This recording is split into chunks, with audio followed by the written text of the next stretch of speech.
Halo sahabat, kembali lagi bersama saya. Hari ini saya ingin membahas tentang hati yang berlimpah dengan ucapan syukur.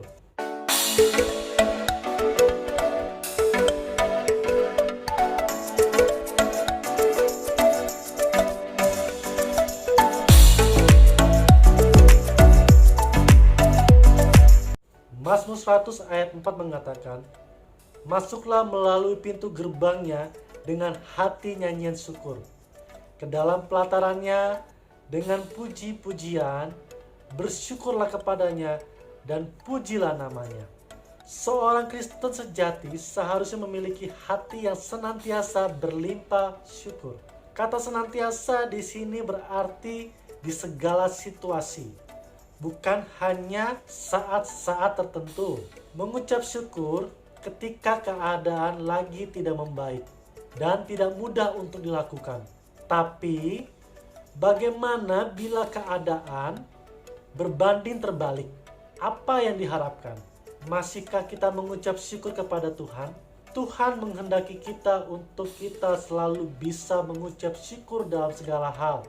Hendaklah kamu berakar di dalam Dia dan dibangun di atas Dia. Hendaklah kamu bertambah teguh dalam iman yang telah diajarkan kepadamu.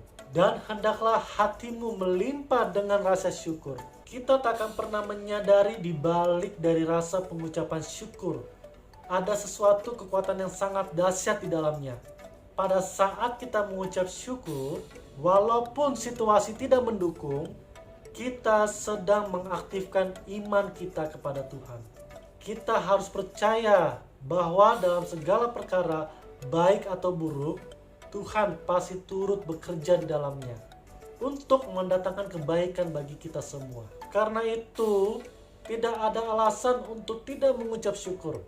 Namun kemampuan untuk bersyukur di segala keadaan itu datangnya dari Roh Kudus. Jadi, mengucap syukur adalah tanda Roh Kudus bekerja di dalam hidup kita. Efesus 5 ayat 18-20 mengatakan, "Hendaklah kamu penuh dengan roh dan berkata-katalah seorang kepada yang lain dalam mazmur, kidung puji-pujian, dan nyanyian rohani.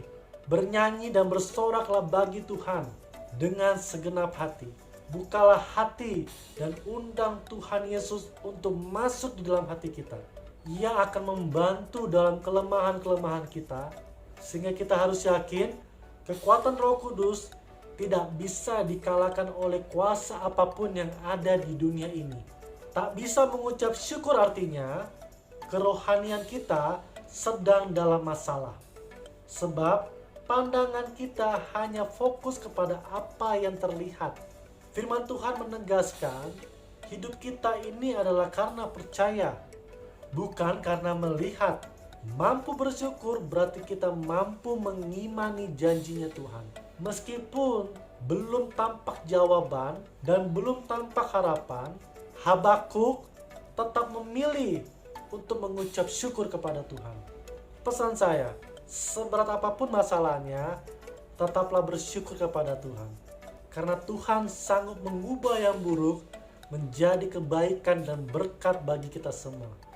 Sampai ketemu di video-video selanjutnya. Tuhan Yesus memberkati kita semua. Amin.